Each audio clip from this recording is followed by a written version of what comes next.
This podcast is a production of Unfiltered Studios. If you would like to know more about joining Unfiltered Studios, please visit our website at unfpod.com for more information.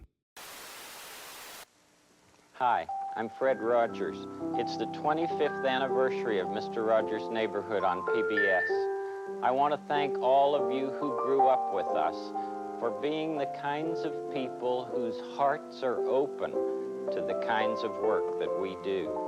I'm very happy we're still neighbors, and might I add, I'm still very proud of you. Tune in weekday mornings at 8.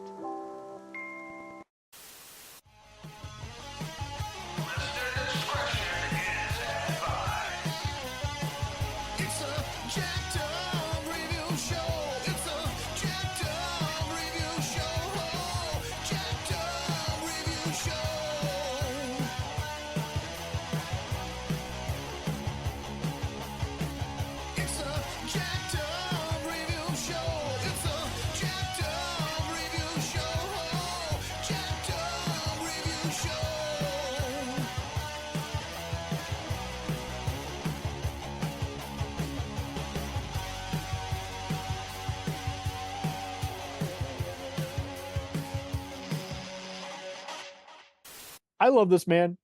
I adore this man. I have no beef with him in any capacity. Seems like the rare gentle individual who happened to host a long-running show. And there's not going to be another one like him, that's for sure. No, there won't be. Yeah. No.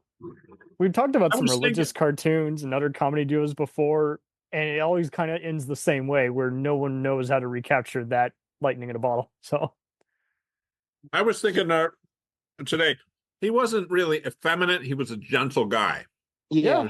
There's a big difference, you know. Yeah, there is. I don't want to get into a whole political. as opposed to a Bill Cosby thing where I'm a nightmare once the cameras are off, you know. Yeah. You gotta put the No, I think Fred was Fred 24/7. You know, I mean, he did have anger issues, but he was, you know, he learned how to control it. But Just go in the corner, come on out when I tell you to. Okay. But as a minister, I think he had to.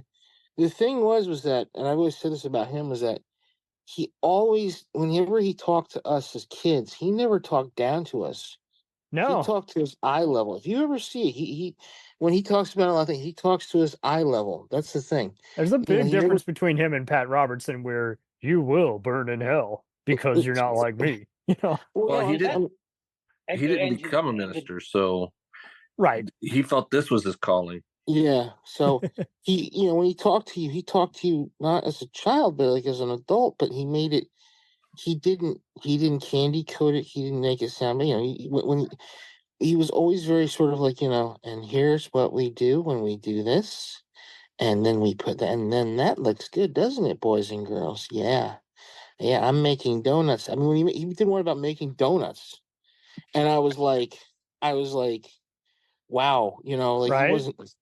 He didn't choose the stupid. He's like, first we put the dough in there and make sure it's not hot enough because you don't want to hurt yourself. And I'm like, yeah, that makes sense. I don't want to have a burn on my arm when I'm, you know, 10 years old, you know. Well, he talked to the kids, but he was also very clearly listening to them as well. Yeah, correct. That's the thing too. Yeah. And as you guys have already outlined, he didn't villainize the audience or say because you're different than me.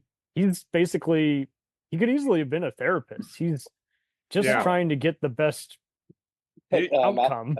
And I will also say that he was one of the first shows that I remember that had an actually racially integrated neighborhood. Keith David was Keith the handyman.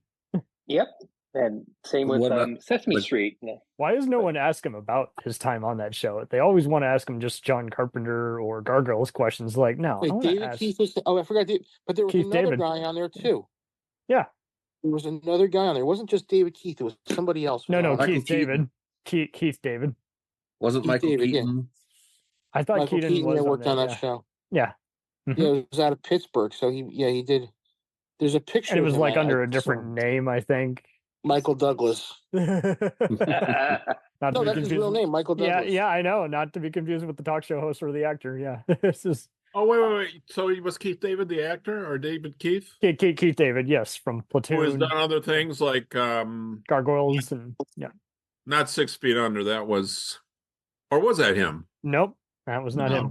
But It might be another David Keith. He's done that his Keith share of TV, trust me. But you can hear him on the usual U.S. Army ad, every other day. Every time you join the army, you're going to kick some ass. You know, I was, you were talking about him relating to kids. I remember an episode. I didn't watch the show that much. I was a Captain Kangaroo guy, but Hey, so was my dad. No, that's awesome. Like, How old were you in '68 when it started? 8. So I was starting to get a little older, but anyway, I do remember a show where he was visiting kids on the playground and he went over and pointed out that you're helping. That's good, And I kind of being like, I was talking to some little kids today at the library. It was that kind of thing. And then they came over and tried to talk to me again. The kids like that if you're nice to them, Well, and he would be at a sandbox and it's like, see, what are you making? It's like, it was that kind of interactivity. This is the years before we had, educational CD-ROMs, learning environments that, Well, the one I remember is him going to see there's 2 I remember, okay? Him with the Incredible Hulk, going to see the Incredible Hulk. With Bill Bixby and Lou Ferrigno. Because when I was a kid, I was afraid of the Incredible Hulk, right? My mom said, well, Mr. Rogers is going to have the Incredible Hulk on. Why don't you watch it? So he talked with Bill Bixby about, do you get mad sometimes? He says, yes, I get mad. But you don't gonna beat you into a ball. No, you don't turn into a big green monster, do you? No, I don't. I just, I do get angry. And then he went to Lou Ferrigno. And they showed how Lou Ferrigno became the Hulk. He kind of disarmed you from things. Like he had Margaret Hamilton on as the Wicked Witch of the West. Oh, sweet. She came on and he's like, now do you want to show the boys and girls what you do with you? Well, first I put the hat on. When the cameras turn off. Yeah. And she becomes the Wicked Witch of the West. That's awesome. And it's like you don't feel scared of. She's like, it's just a part I play. That's all I do. It's me playing make believe. Yep, she was on her own too. I think she'd go to schools, and he wasn't She was actually genuinely scary in The Wizard of Oz, even today. Oh, totally. Yeah, that is one scary character. Oh yeah. Well, but he also wasn't like some of these other radical guys today who will act like, because you're an actor, you have sins. Like, get out of here. Everybody plays a persona at some point, entertainment or not. Well, he was never talking down. And so that's cool that he was doing that whole this is what I do for, day job. I remember when it originally aired, there was tons of violent superhero cartoons on Saturday mornings. And he does, in the documentary, he did address that, teaching kids about make-believe, with superheroes, and he had a cape, and you can pretend, and that's all it is, which is right, there's no such thing as a superhero, other than well, that's what he came back. That's because he was off the air for a while, and that's what he came. I think that's the episode he came back with. Yeah, and it's cool.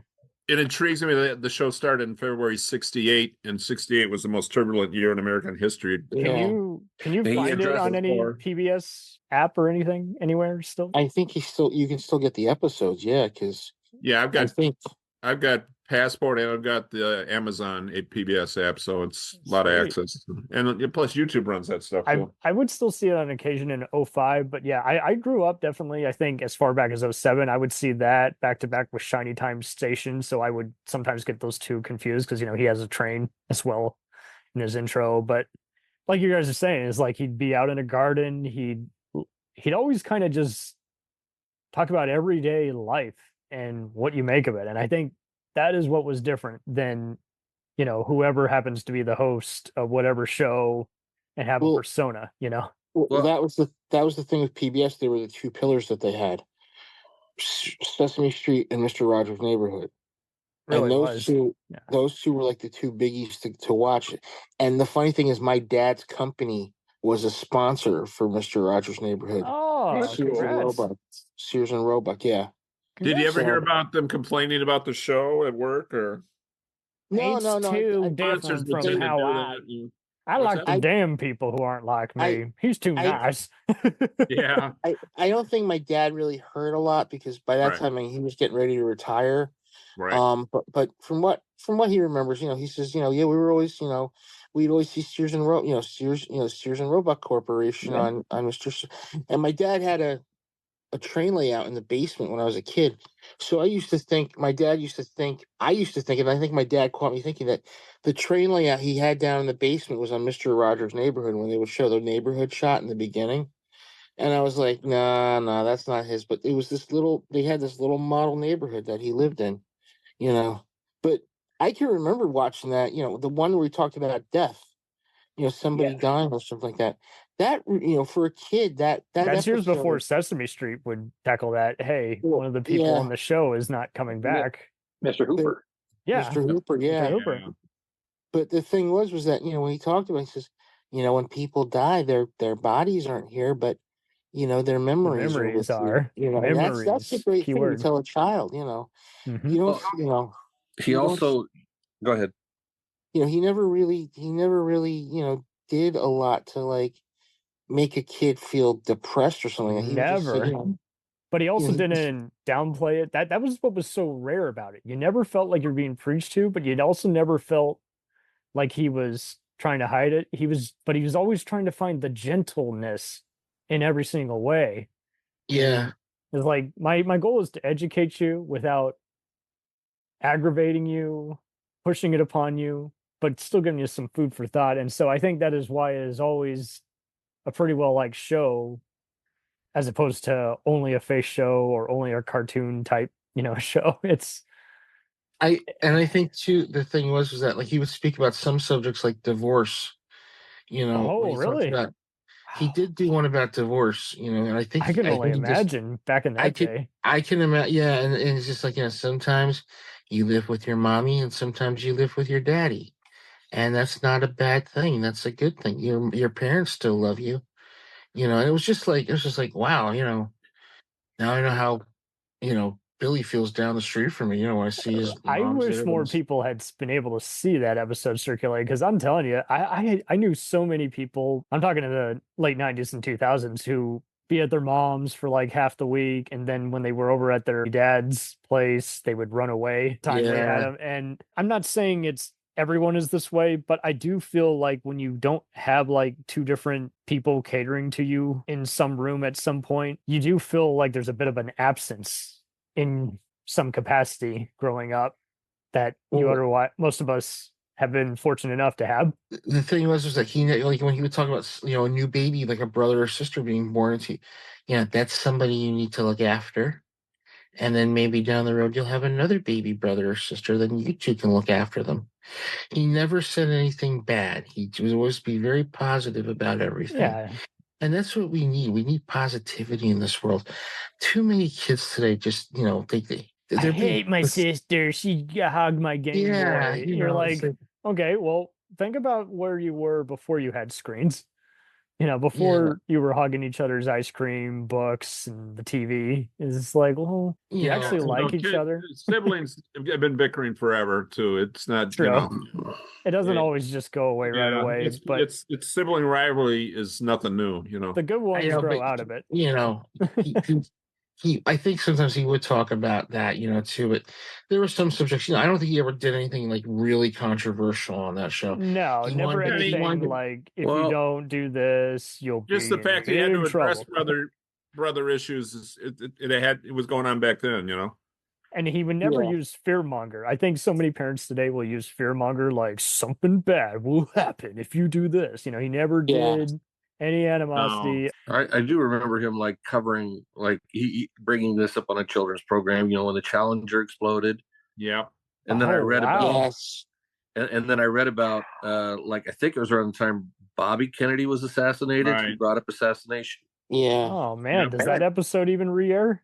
I don't know. He was concerned. He was concerned about how kids are going to handle it. And instead of just rumors at work or school, and we have too much of that stuff. That's covered in the documentary.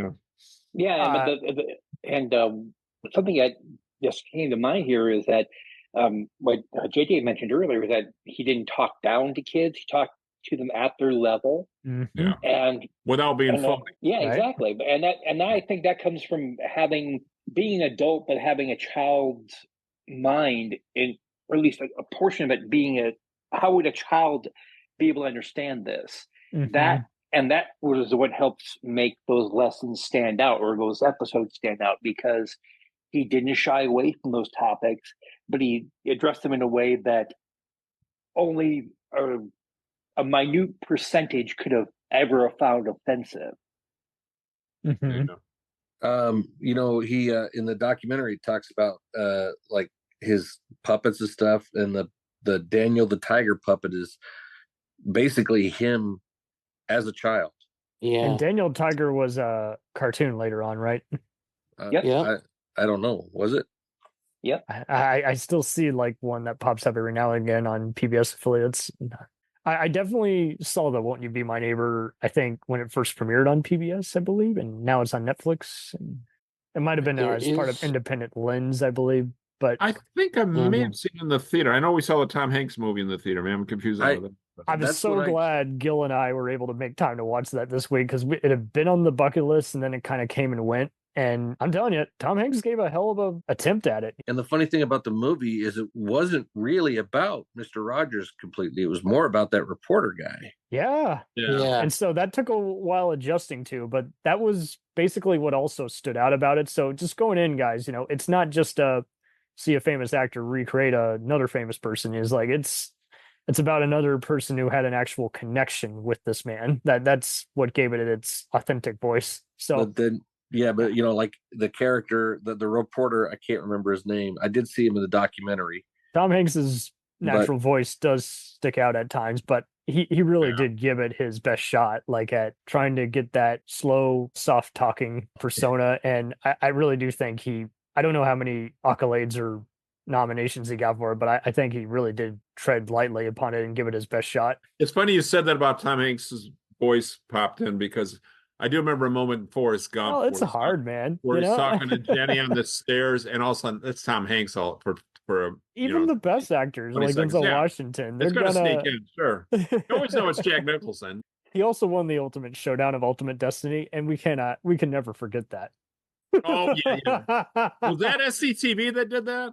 No, it was Albino Black Sheep when YouTube was first becoming a thing. Who did the skit with Mr. Rogers in the boxing ring? Was it Monty Python? Oh no, that sounds like MTV. No, they did with some, but was that MTV? TV did one. With the celeb fight, Celebrity Deathmatch. Deathmatch, yeah. But I think SCTV did something too, if I'm not mistaken. Let me look. I think you're right. The Battle of the PBS stars. Okay, so Bob Ross and Mr. Rogers got into a fight. So did he? I'm looking at SCTV, Mr. Rogers.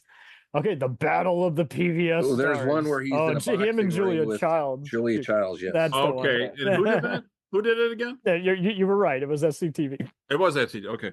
And also, any guys ever heard the National Lampoon Radio Hour? Egg and make a muffin. They did the thing when it's Chris Mr. Rogers, and they got a petition in the neighborhood to get him out of the neighborhood. Yeah. Billy said you touched him. It was really dark, It was probably a Mr. Mike thing, Christopher Guest as Mr. Rogers says, "I'm going to have an egg and make a muffin." Yeah. Oh, my word. Yeah, he's a good child. Yeah, he's a good kid. He's a good kid. He's a good kid. I think it was Bill Murray that was telling him. I feel like his voice went into every other Dana Carvey skit, kind of. Like he had that same voice. Like the church lady is basically evil Mr. Rogers as a female. It sounded like George Bush if George Bush not gonna do it. Not gonna do it. Be my neighbor. When they couldn't at this juncture. Well, what you get when you turn around Santa? You get Satan. Didn't Robin Williams do a thing where he said to get Bush, you take John Wayne and cross it with Mr. Rogers or something? I think he did. Something like that, yeah. But I'm sure Death to Smoochie is basically meant to be an R-rated Mr. Rogers. Mm-hmm. Oh, yeah. Oh, and there's something else, too.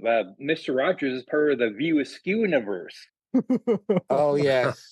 Yep, he was in a graphic novel called Chasing Dogma. Oh, my word. Basically, it's what happened to Jay and Silent Bob between the end of Chasing Amy, and there's Does he in say to Dogma. them- Yep. And basically, Jay finds Mr. Rogers and wants his autograph and all that stuff. And basically, Mr. Rogers is to him. I have that Don't book be too and I don't remember reading that. I'll have to go back and look at it again. I totally spaced on some of the other comics Smith had done, but that's great because I totally also forgot that View Askew Productions was sometimes, I always just referred to it as the Jay and Silent universe, but some do call it just the View Askew universe. I think the one thing that gets me is how he's this pop culture icon. I mean, he's this guy who basically Everybody encountered him. was in a sweater and slacks and like, push-ons, just really, slip-on sneakers. And, he would just be like, I'm coming in here. Now I'm going to put my sneakers on. Now it's time for me and you. I scribbled down watching the documentary. The shoes and the sweater was TV comfort food. Yeah, absolutely. Yeah. Isn't his sweater in like the Smithsonian? Smithsonian. I'm sure it is. Yep. Really? Yeah, That's neat. I mean, you got the Fonz's jacket. You got to have Rogers' sweater. Yeah, I did see trivia on the documentary how they didn't go into as much detail on the Coco the gorilla being on there, but I did totally space on that. I don't think I ever saw that, but I did hear about it. Doing that, I think that was mentioned in the documentary. Yeah. How about the crew taking pictures of their butt? One of the crew Remember members, that? They covered that in the doc, and they actually showed us a still shot of one. It wasn't just it was a moon, and then they made a poster out. It was of a full moon. And he made a poster out of it and gave it to the guy as a gift. Yeah, but he would wouldn't blow up the picture and leave it around and not say anything. And it was a gift that I think he just gave to that guy who took the picture of. I'm not going to try that at work. I think I like working there. So. I know that the whole thing with people sitting on copy machines too. Remember that was a thing for a while? Oh yeah. Oh jeez. We just watched Married with Children where Marcy did. Or is that an urban legend? Who knows? There's a part where I think he got a Lifetime Achievement Award at the Emmys or something like that. I did. All of us have special ones who have loved us into being. Would you just take, along with me, 10 seconds to think of the people who have helped you become who you are? Those who have cared about you and wanted what was best for you in life. 10 seconds of silence. I'll watch the time. Whomever you've been thinking about, how pleased they must be to know the difference you feel they've made. They're the kind of people television does well to offer our world. Special thanks to my family and friends, and to my co-workers in public broadcasting, family communications, and this academy for encouraging me, allowing me all these years to be your neighbor. May God be with you. Thank you very much. 97. So I did read about that and I did see the clip. And I think that's what was really cool is like, instead of just being like, oh, you Hollywood people, you don't need to thank me. It is like, he really did he was very overjoyed. You can tell. It's like, I'm glad I really have made an impression for, do you remember the speech he gave? I just want, a lot of people, I just want you to think about all the people in your life that made you who you are. Yeah, every child is welcome into the world of learning, not just and he's like, he said, everybody take a minute or something like that. They run that at the end of the documentary, and they show the people who've been interviewing, and a lot of them are tearing up. Yeah. Is that award show where that kid showed up, the one who was handicapped? Yeah. As an adult, he shows up, but you see him in one of the clips from the show as a kid.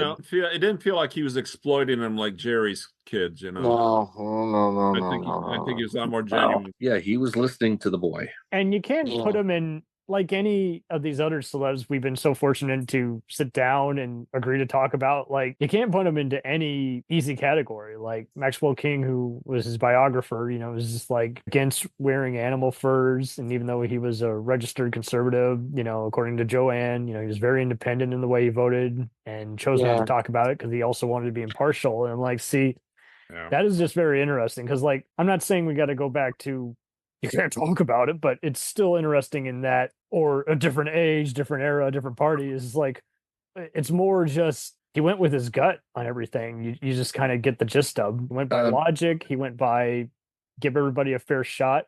The one who played the black police officer, I can't think of his name offhand. Yes. He was a gay man. Yep. And I'm trying to remember. Can't find it. Can you say the Village People? But he was a gay man. And Can you say you're under arrest, buddy? He actually went out and partied at a gay bar, and he told the story of, Mr. Rogers was, said, "Oh, you can't do that anymore. Go out in public to a gay bar or whatever," because he didn't want to lose his sponsors and stuff like that. But he didn't really talk down about him being. We're talking 1971, yeah. Yeah, and and then he's the guy who Officer Clemens. Okay. Yeah, and he's the one who had the little kids swimming pool scene where he's washing his feet. Right. 69. Yeah. Mm-hmm. I remember. I've seen pictures of that. Why did he pick me a gay black man? Well, and he was against racial inequality, so that's cool to know, as opposed to, well, I guess we got to avoid this sundown town. I'm like, no, that's not solving the problem. And then the guy was telling the story, about that, and then he also said that towards at one point in the show, Mr. Rogers was talking to him, and then after the show, he says, "You were talking to me, weren't you? You were telling me you loved me." He says, "Yes, I've been saying it for 2 years, and you just now got it." Yeah, that's the great thing when he was so human. He was human. He wasn't. I don't have to bluntly say it. I mean, no, but what I'm saying is that he didn't put on airs about himself. Right. And when I do a screenwriting class, I loved learning about subtext. Yeah. But he's like the master of that. It's like, I'll say it a different way. It's the same meaning, but it means something even more special because of the time, commitment, and way I said it. We'll return after these messages. If you like small town mystery, crazy news, and wild history, then the Florida Men on Florida Man podcast is for you. Each week, Josh Mills and Wayne McCarty bring you the absolute best Florida has to offer. So if you're looking for a show that's safe for the family, but funny enough to help you escape everyday life, then listen to the Florida Men on Florida Man podcast. That's Florida Men, plural, on Florida Man podcast. Do you ever find yourself thinking about who would win in a fight between Goku and Superman? Hi, I'm James Gavsey, and on the Who Would Win show, me and my co-host Ray ignore anything important happening in the outside world and debate fictional battles between characters from comics, movies, and video games. We got a new show every week, and almost always am I the winner. Yeah, not true, Ray. In the past, we've discussed such matches as Captain America versus Darth Vader, Solid Snake versus the Iron Giant, classic matchups like RoboCop versus Terminator, and even the Muppets versus Sesame Street. That one was crazy. So if you're a fan of geek culture and love a spirited debate, check out the Who Would Win show wherever you get your podcasts, or check us out at whowouldwinshow.com. I always would have loved to have been in his church when he was a minister, just to hear him talk to the congregation. Yeah. Because it would have been mind-blowing, just to hear him say what he was saying from, the Bible, and I'll do you one better. If he could have been at any funeral I had been at, I think I would have gotten through it way easier. He would have taken away the blame. He would have taken away the pain while still reminding you, hey, this isn't over for you. It's over for them. It's a barrier. Yeah. You'll never overcome it necessarily, but you will have to put it in retrospect, if you will. JJ, that reminds me of Lou Reed talking about Al Green at one of those rock festivals, and he said, "I'd love to go see him. I'd love to see him at his church preaching." Yeah, same kind of thing. Yeah, I actually remember he did something after 9/11 too. I kept thinking that would be good. Yeah, because he kind of got off the air by around 2002, and then did he come back? It was a PSA. It was a PSA he did. It wasn't the show. The show was off the air by that point. Yeah. I vaguely remember that. Yeah. I'm looking it up. Blues reminds me, though, about how human we are when we're children. Oh, do you remember his National Safety Council where he talked about car seats for children? No, I don't remember that. Yeah, that was he did that around, that was episode 15 and 82. And I remember the documentary, they're saying he was having a hard time with it because he couldn't wrap his head around it. Well, a lot of us couldn't. I remember when that happened, I couldn't even deal with thinking about the towers. All I could think about was the people that forced the plane down. You know. Oh, I was even more, like dude, the first 2 weeks, I couldn't even fathom the Twin Towers, you know. I'll do you we one saw better, it, but dude. you know what I mean? I couldn't even think about it, you know. I was just kind of devastated because like I was in a suburb basically, and you know, usually you'd see cars passing down. To me, it was just like a ghost town. Like everyone was like, don't, you know, get back. It's kind of like home. COVID years later, yeah. Yeah, leave work early. I live in New Jersey, so I'm like 26. I'm not even like 10 miles. I'm like maybe 20 miles away from where the towers were. So, and the thing was, when I was in Boy Scouts, my friend's dad worked for the Port Authority, so he got us to go up on top, and we were on top of Tower 2. Wow. The second one that got hit. Yikes. And all I can remember is being like watching it and realizing, and this is the weird thing, realizing number one, you know, this was happening live. Number two, they're realizing that they were calling all the fire department, you know, the New York City fire departments are coming in there. Yikes. And that my cousin Chuck, his squad got called in that day. I don't talk about him this much, but all I remember is he was there was a lady there who was she was having trouble breathing. So he said, you guys go ahead. I'm going to stay here and give her oxygen. I'll meet you guys in there. And they ran in and they never came out. And he was the only one. I think there was another guy too who was there with him. And he was helping save a life. Yeah. You know, and I think at that time, he was like a little bit of a voice of reason saying, you know, these are bad people. And, you know, they did this because they don't like us, you know. And he didn't get to religion or anything. That he was just like, you know, right. At the end of the day, someone had a scheme, and it doesn't, you know, there's no point in going into detail because at the end of the day, it's an unethical thing that happened. You know, it's just, it's kind of like with the variation on every story, but at the end of the day, this isn't fiction. You know, someone actually got harmed. People are devastated by friends and family impacted by it, you know, and it changed how we had to do safety and everything. It's like now you can't make bomb jumps in public, and it's like, oh, the airport security, sure. The airports are still a mess, you know. It's one thing that has never recovered because it really did take one giant mess to ruin it for everybody. And it's still a shame just having to read all these heart-wrenching stories about firemen who are still, you know, have an uncurable rare kind of variation of cancer just from breathing all those fumes. Yeah, and citizens too, sure. They could have had the best breathing equipment and it didn't matter. Like it was such a mess, you know, trying to pull people out. He was really good at just bringing in other stuff to light, and it's just strangely missing. And I'm getting really weepy here, and I don't mean to come off as that, but he's all about self-esteem. Well, self-esteem, but when you look at just how callous we are even more, is this kind of like, man, you know, does it really always have to go back to puppets and someone in a suit just for you to pay attention? You know, jeez, you know, it's like this guy, he walks softly, you know, don't need to carry a big stick. Just, you know, just his biggest thing was probably just, you know, controlling your anger, which your anger.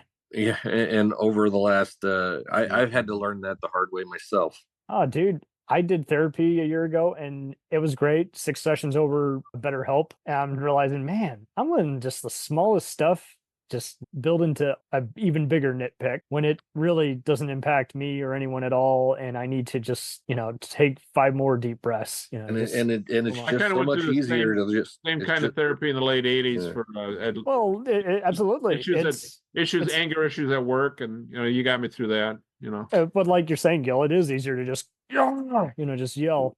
Well, no, I was going to say I went through some stuff I'm not going to talk about, but I don't blame it. That's all right. I had to take a course. The one thing I really learned about that is, you know, it's so easy if you just let some things go that aren't really that important. Yeah. How much more happier you'll be, how much more oh man, in control of what's going You know on. what? And sometimes it's as simple as turning the dial a little bit, just looking at something a little different way, just tweak, absolutely. And get a little bit of thinking. And we're all smart people here. You can think. We're pretty good at how we tune in news. Like we would look at the first 5 like Google articles and then move on with our day. But like we're that is true. Is like with other stuff can impact you. Like one night I had like the most toxic dream, and I was just like, where did that come from? I didn't watch anything that was over the top the night before. I wasn't having any stress, but sometimes you get something that's intrusive, and you're just like. I also love reading about is like people like to make dreams more than they actually are. Is like, no, it's just a regurgitation, a disconvoluted, there's a reason David Lynch is, it's a distortion of a version of something you heard that day. It's your brain trying to take all these distorted visions in your head and trying to make them into something. Yeah. As you're recharging and everything, and it's so funny because now I'm at the point where like, I already know it's like when you're in the Matrix and you're like, I know I'm not in reality anymore. It's like, yeah, I don't act this way. So because I start interacting, my brain's like, fine, you win, start waking up. You're not buying what I'm selling. And unfortunately, other people like to cling on to stuff. And it's like, where did that come from? It's like, speaking of anger, you just said Klingon. Sorry. If you're my brain. So, my brain Lieutenant Commander Worf, why do you use a giant sword? No, I've had some dreams I've had for it's almost as old as I am. And I still think I don't get it that much anymore, right? This one where you're you can walk on air. Yeah. I think I talked about this before. And I think the first movie I ever saw in the theater was Mary Poppins. And there's that scene where they're on the carnival or the carousel and it takes off and the horses leave. And I think it's from that, little kids seeing that on the big screen. And it's that kind of motion, I feel like I'm on that horse. I'm not on a horse, but I'm like, I can walk on air. I get it every once in a while. Yeah, I still think it goes back to seeing that movie. I really do. So a lot of things can mess with your dreams, and it's okay to fly. It's like it's not necessarily. People like to do that as a shame. That's a sign that you want to escape your boring existence. It's like, or maybe I just had a superpower in one brief daydream, and it was a memorable daydream. Maybe it's just fun, yeah. You don't have to add all this extra shame, shame. Right. Is there a knock on Mr. Rogers, that he had kids growing up like they were always good and there was no. There was some in the movie with Tom Hanks. Yeah, it was kind of brought up briefly that because the reporter's asking him, don't you ever get angry or anything like that? Yes. Like, sure. Yes, I do. And my son didn't want to even acknowledge me for a very long time, but it really doesn't go into detail about it.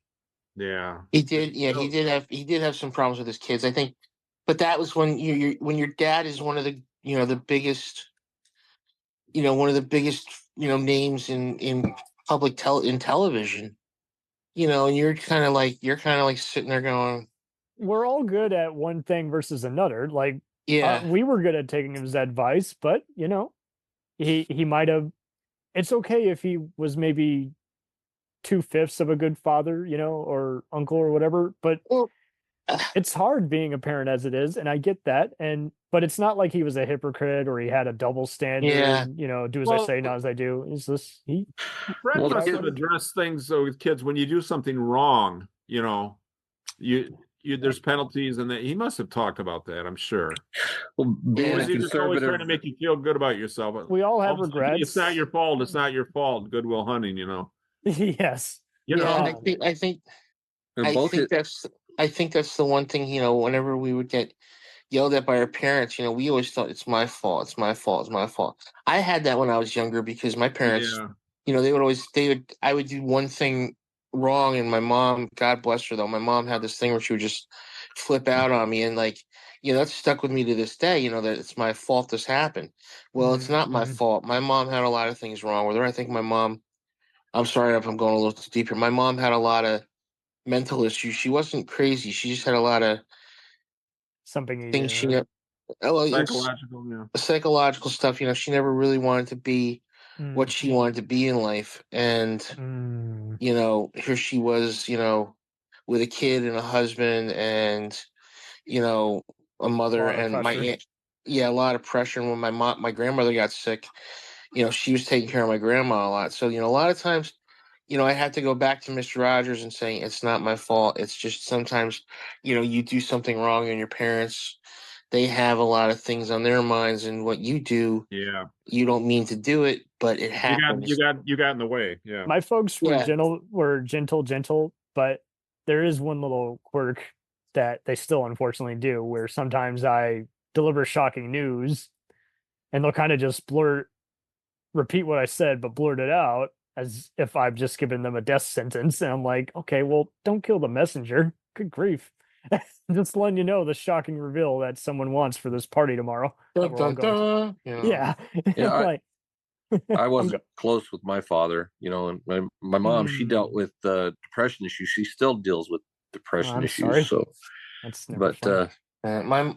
My mother, my mom had, I think, had a anger issue, Hmm. and then my father he was older. He had two daughters before me that were from his first marriage. But the thing is, too, is that Hmm. I think with my dad, he just didn't know how to raise a son because he wasn't ready at the age of 56 to become a dad again. Gotcha. He was happy he had me, but he basically was like, he was older, so You're on your own, kid. yeah, I think sometimes that happened, but I don't think he meant it to happen like that. Gotcha. But my mom had a little bit of a drinking problem. She did. She coped with it that way. Well, then And there's parents in their 20s too that are a little mature to be parents too. It's just there's that side of it too.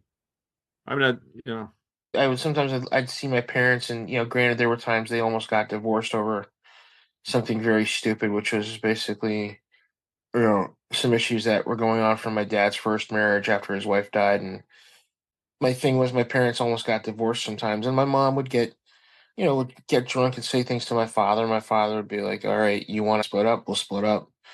But I would just sit there and I would be in the middle. I'd tell him to stop, stop, stop, and my mother would be like, no, it's about time you heard the truth, blah blah blah. And this is my mother. This was the alcohol talking, not my mother. Right. I was just going to say the alcohol talking thing that really isn't comforting to hear, because I grew up with the same thing. Some of that alcohol in the house. Yeah, I've had. No, don't blame me. It's the alcohol. No, that doesn't help. That doesn't help. And I could literally watch my dad's face change as he had too much to drink.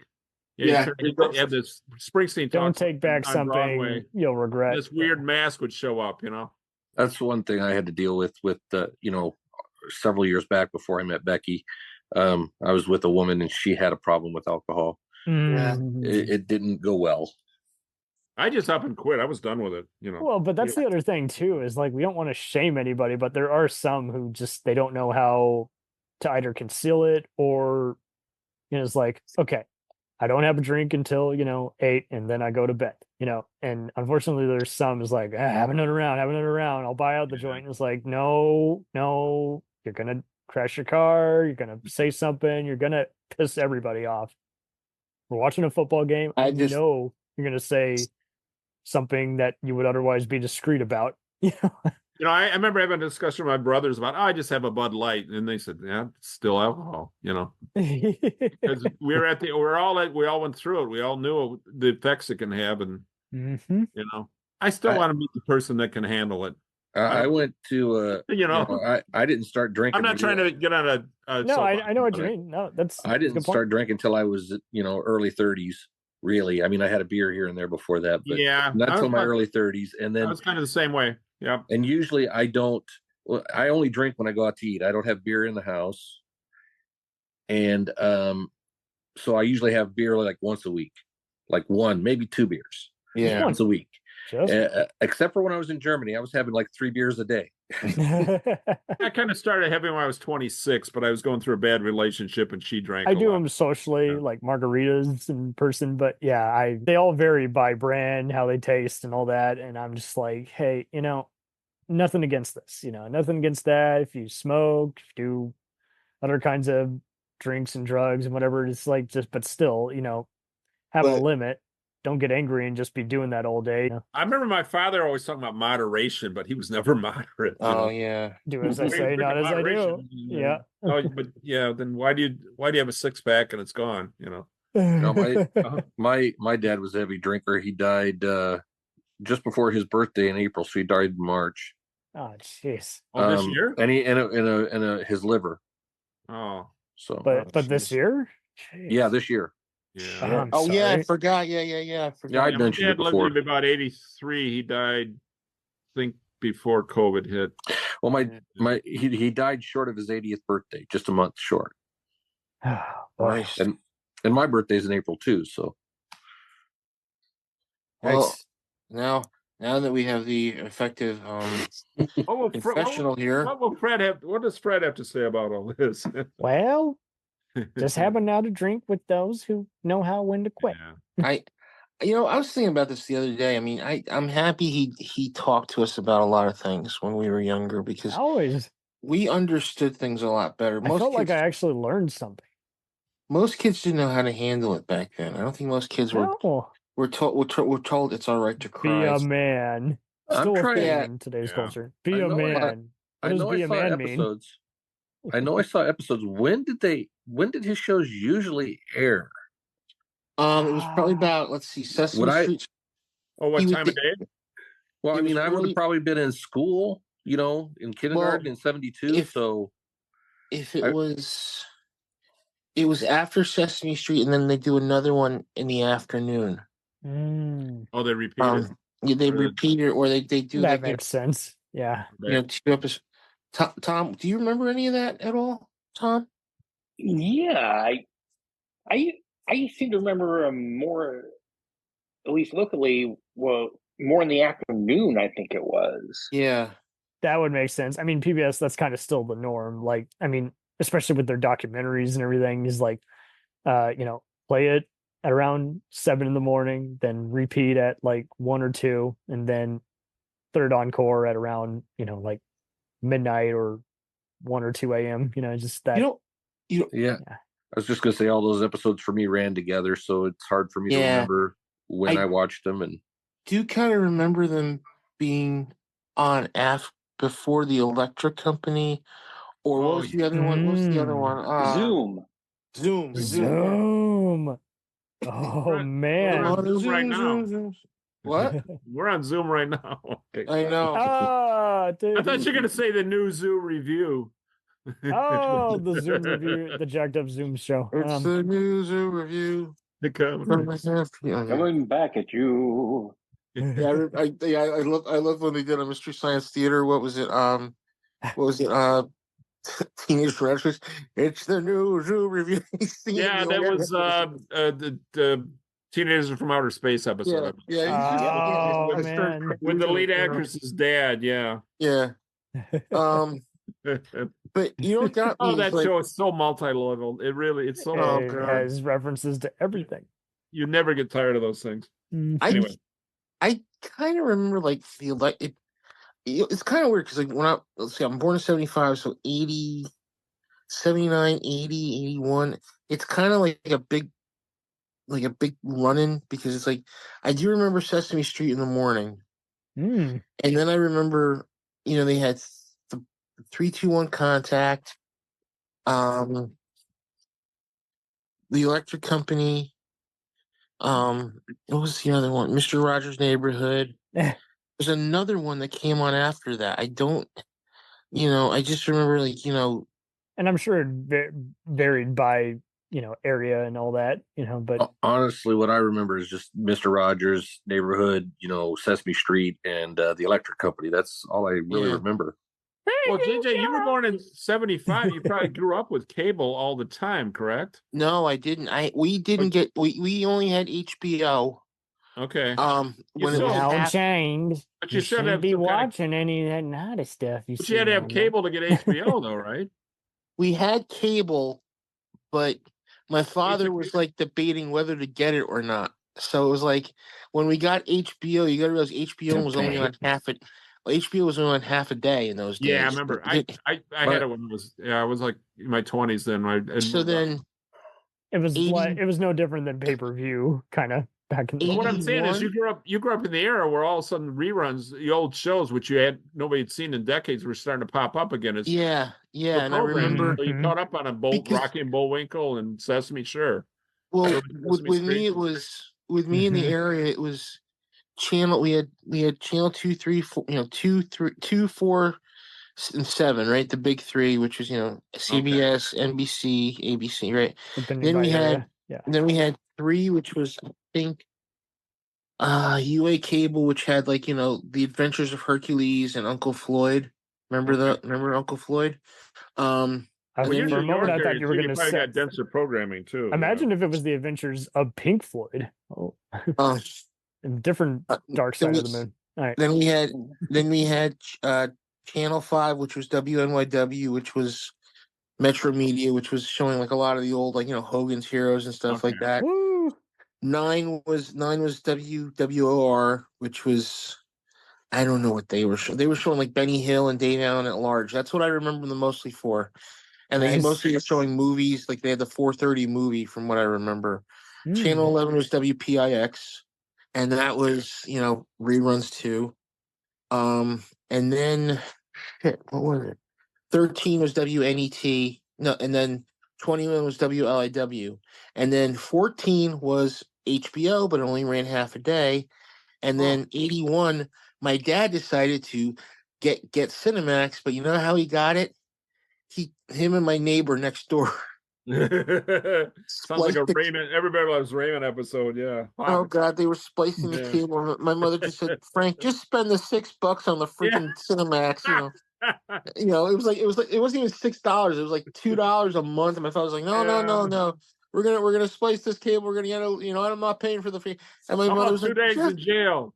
"Oh yeah, how about 2 days in jail and a $50,000 fine? How's that sound, Dad?" Yeah, my dad had a dish that only got HBO that he got like in 79 or 80. So all he had was HBO. Was that the my big mom? dish? My mom got it in like 75, 76. And I know everyone else is like, what's the deal? I'm like, think about this. This is before you have a DVR where you can digitally skip through anything you don't like. You have to watch it live. And if you come in the middle of it, you wait for it to repeat at 2 or whatever. The cable systems where you'd slide the thing. Yep. Well, the black my box. first one, channels. Yeah. Mine was a little tan box with little buttons that you'd push on it. Okay. Yeah, we had the same thing. We had with the us, slider kind. With us, do you ever have do you guys, anybody, Tom, remember the A and B switch? Yeah. A B switch.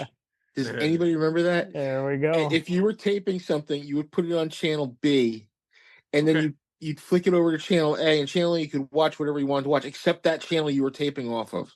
Yeah, I kind of remember that. Yeah. And I just bought 2 VCRs. by the 2000s, it was kind of down to where it's like you could set your TV with the VCR and DVD input like channel free or whatever, and it would record something. Or I taped Sgt. Pepper's Lonely Hearts Club Band. The movie? I taped it off the VCR. My mother was like, "What are you taping?" I said, "Sgt. Pepper's Lonely Hearts Club Band." She's like, "Why?" How long did it take you to recover? Oh God! I watched it one night on TNT, and then I realized 2 months later it was going to be on another channel. So I was like, maybe I'll just tape it. It looks like a fun movie. And then I watched, and I was like, I got to the end, I was like, what did I do? I didn't get a VCR until like 83 or 84. Yeah, people forget they were expensive. You could often rent them if you want. But so I used to put my tape recorder up to the TV and record like Greatest American Hero and stuff on a little 45-minute audio tape. Oh yeah. I had a friend that did that, and I started doing it. Sure, he had a whole cassette tapes of just. It's that theatrical. You don't even need a visual. Record all the TV, and then you'd have they were. And you'd have the 45-minute tapes, and if you cut out the commercials, it was just enough to fit the show. Yep. And I'd listen to them at night when I was going to bed to sleep. Wow. Yeah. Tommy recorded American Graffiti that way. Hooked up alligator clips to the speaker and. But yeah, Greatest American Hero. I would switch it so it kept going. It would only record on one speaker. So between commercials, I'd switch it and it would jump to the other speaker. It's kind of like fake stereo, but you couldn't play it at once. Yeah, I might still have that tape. It was a 3-hour. Remember 3-hour tapes, cassette tapes? Oh 90 minutes God. aside. Yeah. They were real thin sounding, but yeah, are you sure it wasn't like 45 minutes each side, so it was an hour and a half total? No, it was actually a C-180. Okay. Oh wow! I never had those. They were mainly for audio, but that's what I did with it. You know, I recorded American Graffiti off NBC one night. If you're recording Richard Wagner's The Ring Cycle, you could use that for a tape. Yeah. The quality was real thin. It wasn't great quality, but yeah, it would record. I think I had a Robert Klein hour on there too, and I just filled up with a bunch of stuff. It was fun.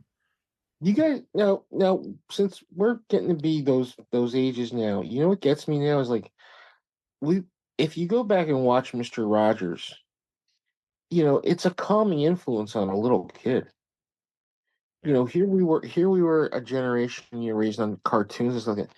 He would come on, it was like being given Valium. Yeah.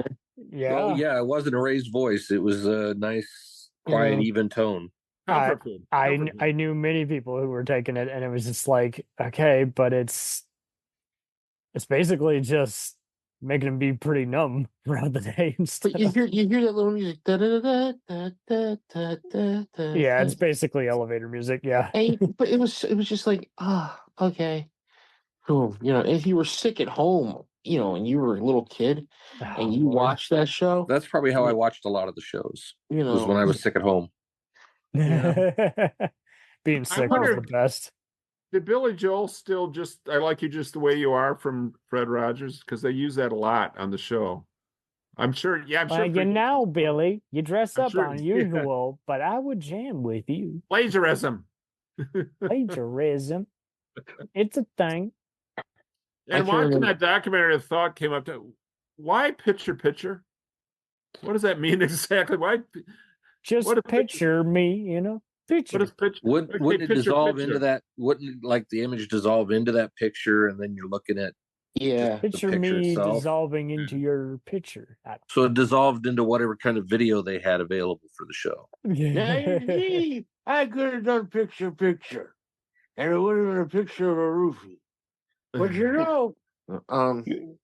hey kids. Hey. Oh my goodness. Now we're breaking into Cosby. The show had the magic drawing. Oh, wait a minute. Is that Captain Kangaroo? The magic Captain drawing Kangaroo was with Bill Cosby. Yep, Captain Kangaroo was Bill Cosby. Yeah. Hey Pepe. Oh, he was on. Ooh. Yep. Because there you are, and here I am, and I've got some Jello boy. I got some Jello and some Coca-Cola and some special pills that I give women when I'm at the Playboy Mansion. I remember we'd get bored at work and start imitating Grandfather Clock. You'd always doze off. Am I looking over my coworker Randy and start doing the weird eyes. We both seen the show. That was just. Am I the only one that loves to hear when I yell out ping pong balls and I look at the ceiling waiting for ping pong balls to drop down? MST3K did a bit on that too. Yeah. Yes, they did. Bunny Rabbit. Why do I remember? Yeah, Bunny. Why do I remember? What's his face? Artie Johnson being on that show. I don't know. On which one? On Captain Kangaroo. There was somebody that it was kind of like Artie Johnson a little bit. Well, there was Mr. Boehner the painter. There was Mr. Green Jeans. Mr. Green Jeans, maybe? Is that who you're confusing? No. There was one. I saw a picture of Artie Johnson on Captain Kangaroo where he was dressed up. And a God of DeVito, baby. Well, he'd have guest stars on there, I believe. Yeah. Well, yeah, they had guest stars, so he might have been a guest star in more than one episode. Or maybe it was just one, but they split it up in mini, or they replayed that one the most times, so it felt like he was on there more than he actually was. Remember the Mike Douglas show, and he'd have a co-host? It was the same co-host for the whole week, and then he'd get another. Yes. Yeah. Another MST3K throwback. Yeah, there was one where Dr. Fortzer and TV's Frank they got for some reason Frank got either was the Mike Douglas set or he kind of set it up like that, and and they kind of played. So can't be your special co-host week. No, and you can't sing "There Goes My Little Girl." yeah. I remember when it debuted. We watched it. My mom and it might have been in the summer, and he had a co-host. and we watched it. And the next week, what happened to that lady? Because it was a new thing, We just assumed Right. to be the co-host. Remember that series, We weren't, when the norms were broken, we were never ready for it. Can you imagine Fred Rogers in space watching bad movies with these bots? Well, I don't know what the 3000 stands for, but I'm here. I don't really much care for talking smack about the movie, but I don't really care for it either. So, and we should make fun of the man. He's trying. He's trying. You don't want to get electrocuted by him, do you? I always said too about with him is that I remember when Eddie Murphy did Mr. Robertson's Neighborhood. Mr. Robinson. Mr. Robinson's Neighborhood. I remember I always thought Pee Wee's Playhouse was a response to Mr. Rogers, but more wacky, kind of. But yeah, but Mr. Robinson's Neighborhood, when they did that, yes, and he said in an interview, he's like, oh yeah, I met Fred. He said he liked it. He said there were some things he didn't like, but there were some things he was like, he laughed about it because he said he took it all in good humor because he said he knows that if you can't, when people make fun of you, that means they like you, Yeah, and look at Weird Al. And when he did that, everybody was laughing. It's a beautiful day in my neighborhood. Here's how we answer the door in my neighborhood. Who is it? I remember him saying something about, I can't remember him line for line, but he made some kind of comment about, robbing a house or something after he was getting his coat or his sweater on. So how many of those skits did he do total? Oh God, I don't know. Let me look up. Mr. Robertson. Mr. Robertson. I mean, I definitely watched the one where he did a few different ones where he was pretending to be Santa Claus. That was always fun, but he did the new one where the landlord shows up at Eddie Murphy's and he taught the kids the word escape. Yes, E for escape. Yeah, that was great. Or his face would his eyes would get all wide. I can't remember, where does he exit? Does he go back up the chimney or does he make a break through the window? He goes out the window. Okay, yeah. No, I just love when they did the new one. They did the new one where he hosted. He's like, today's word is gentrification. Because Mr. Rogers knows that all you white folks are going to be moving in the building, and that brings the property value up. That means I got a new thing called rent control. Oh my word, that's great.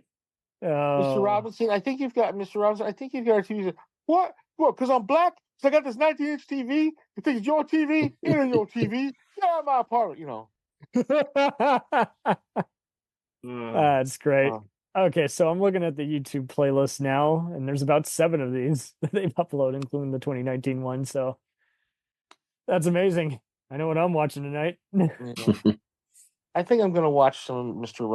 Rogers tonight just to get myself wound down. It's kind of a pre-meditation kind of deal too, if you think about it.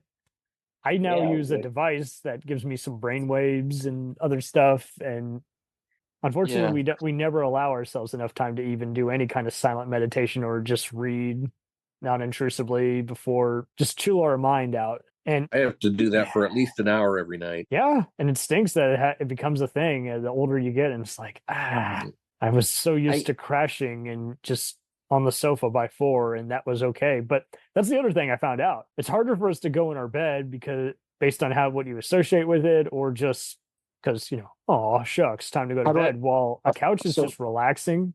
So it's not uncommon for us to just... How do I associate with my bed? It's very easy. I just look at it and go, hi, bed, how are you? At our age, it's just normal to go to bed when you're tired. Well, I mean, I have to... body tells you, My average, except for tonight, of course, I'll read for probably an hour after we're done here, but my average is I go to bed by 8, and I'm reading till at least 9 or 9:30, sometimes 10. No, that's cool. I'm in the same. And I can read in the dark with my iPad, so that's a plus. Are you on a farm? No, I'm living in Des Moines. No, I have when I was a kid. Sounds like farmer's hours, Yeah. I did when I was a kid, but then farm country. I didn't live on a farm per se. I lived on an acreage. I just thought about when I was now that I'm older, like, all right, get up at 4:45, take a shower, eat breakfast, go to work, with us, it was like he was telling us it's okay to cry, it's okay to laugh, It's okay to it's okay to cry. be angry.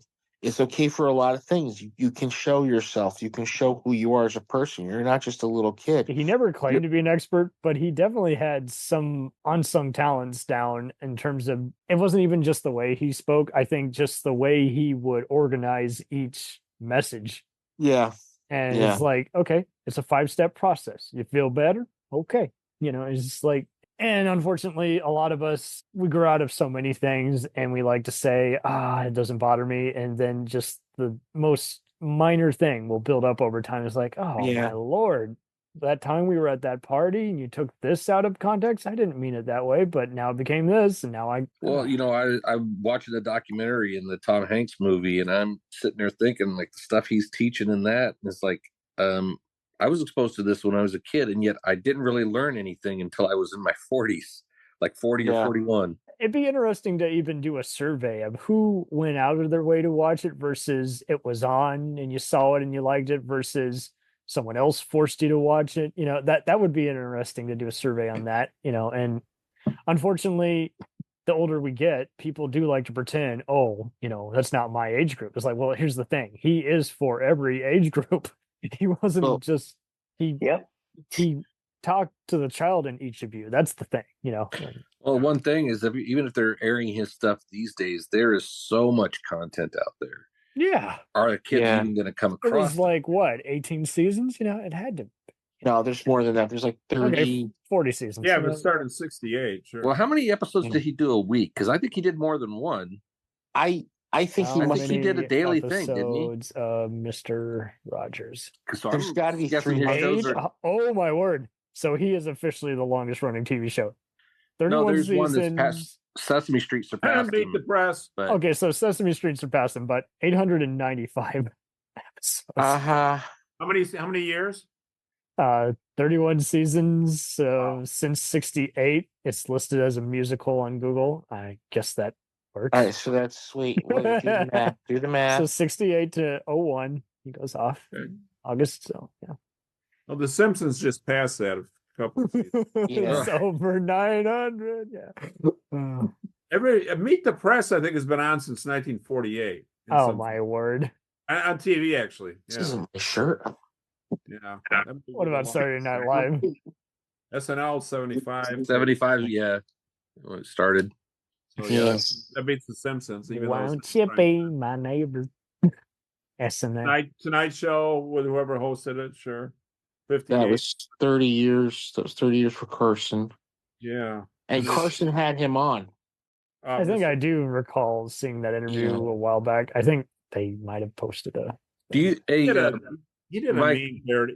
Carson did a mean parody of Fred. Where I know what it was. I always thought King Friday was a bland character, compared to something like Bugs Bunny King Friday, or any other Muppet puppet you can think of. But they made the point in the early years that with all the riots going on, they did a skit about King Friday putting up barricades and fences. Oh wow! And then the people started sending up balloons, peace, loving kindness, and he says, tear down this wall or something close to that. Yeah. Oh, so there you go. Ronald Reagan stole his soft-spoken voice from.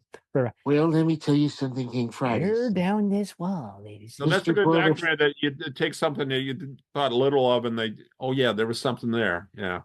Why did Lady Elaine look like the puppet from Magic? I blame Anthony Hopkins on that. His sister was, what was the character? She initially started out as a witch. Was it Lady Elaine? Lady Elaine was supposed to be his sister. Lady Elaine Fairchild. That's kind of what they alluded to. Yeah, but oh my word! His son was on there. We don't like to talk about that she was a witch to begin with. I think they mellowed her out, and then his wife was King Friday's queen. Fred Rogers' wife. Did she do the voice? I think so. Yeah. Okay, that's very cool. Yeah. Little nepotism. I do remember people like there were these two actual people who visited the land, the place where they were. The land of misfit toys. No. It was just kidding. It was like this man and this woman would be there, and all I remember is like they were there. They Rankin Bass. Maybe there's not one. I don't know. Then one day, I don't know. Rankin Bass showed up, and they made all these really weird cartoons. And then before you knew it, Saturday morning was gone. I got a quick question. Did Fred Rogers, Mr. Rogers, ever address drugs or alcohol? Oh, I'm sure he must have. That's basically what Mr. Mackey on South Park is. He Yeah. is the anti Mr. Rogers if he went too far. Them drugs are bad. Okay. Mr. I Garrison remember- is the Mr. Rogers who exploits people. Sorry, Mac. I was just going to say, I remember I thought it was really good, like when they were trying to get funding for PBS, and he did that, Yeah. and he had to sit in front of the senator. Well, that's right. That was good. Yeah. And the senator was hardline, didn't want any, wasn't really wanting to put the money out, 20 million or whatever he's going to try to fund. And then Mr. Rogers is talking to him, and at the end of it, the guy says, "Mr. Rogers, you just got your 20 million or whatever." Yeah. At the end of the documentary, there's people accusing him of telling people they're special. Yeah. How dare you tell me I'm And that special? it's what's wrong with America or whatever. Wow. And one of the things he says, you don't have to do anything special in order for people to love you. That was one of the things that he said. Are you kidding me? No, we're not making this up at all. People were saying, who were these people saying this about? No, you him? got to say it in Seinfeld. Who are these people? And then the guy, I think what they're trying to say is you got to take responsibility. If you do bad things, you're not always right. Then I think that's what they were getting at. Well, it sounded like they were more along the lines of you got to work hard to be special. You got to do this. Yeah, you got to have special gifts in order to do the impossible. So there are a lot of the insecure naysayers that we see a lot of today, like bullshitters. And then the reporter guy. Yeah. At the end, he says at Mr. Rogers' funeral, there were people out there, protesting Mr. Rogers at his funeral. And it was all about, saying he should go to hell. And then the reporter went up and asked him why. And it had said something about gay stuff in the protest. And the reporter went up to these people. He says, he's not gay. Why are you guys? He says, no, but he supported, homosexuality. For God's sakes. How about the fact that I just love everybody? How about that? Don't tell me it's the Westboro Baptist Church at his fucking funeral. I don't think it was them, but I just remember Scientology. It was the reporter guy talking. He was a true Christian. That's the way you're supposed to be,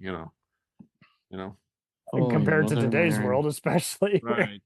I'll make an exception. Yeah.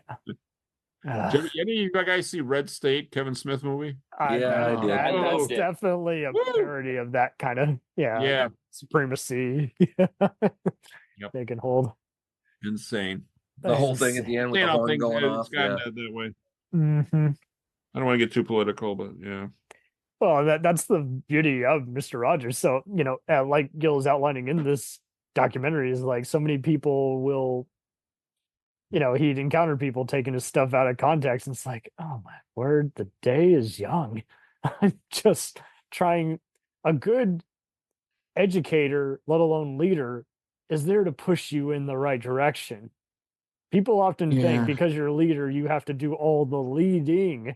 It's like they're there to basically turn the lights on and get everybody motivated to start working efficiently, and hoping that, should that day come where they're no longer there, there's still someone competent standing there. It's just like, but and I think it doesn't help that people will use words in a sarcastic manner. I'm sure you've been told, oh, well, that's special. It's like, so I'm sure morons like that love to take everything out of context. And it was like, no, he's being legit. Did he echo? He gave you a compliment, and now you're being a jerk. So he might as well retrieve that compliment and just insult you now. No, my big takeaway with him is, you don't need to be angry. Anger doesn't really solve anything. No. And I can't agree with you more than that, Gil. That you can't be angry all the time. You have to have love in your heart for everyone. Mm-hmm.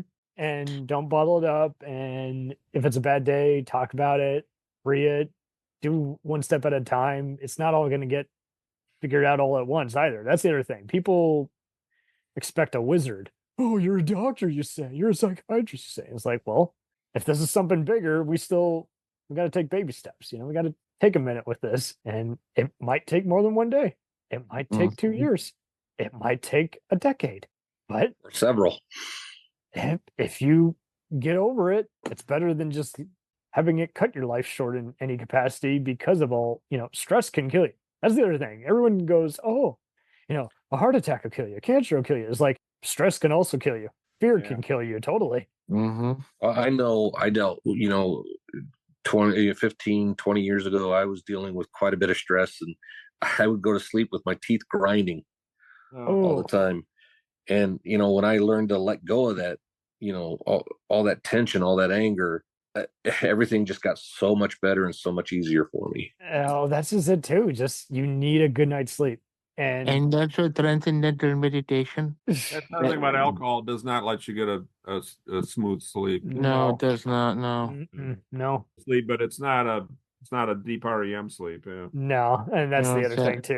Hey, no, this has been a great chat because this has brought us out of our shell as well as reminding us, why this is a rare kind of educational show versus one where you remembered a few skits that, taught you about math or science. And it's like, well, this is more than that. Like, this is also just, it's a character test. And it really is what I would call the first completely interactive show.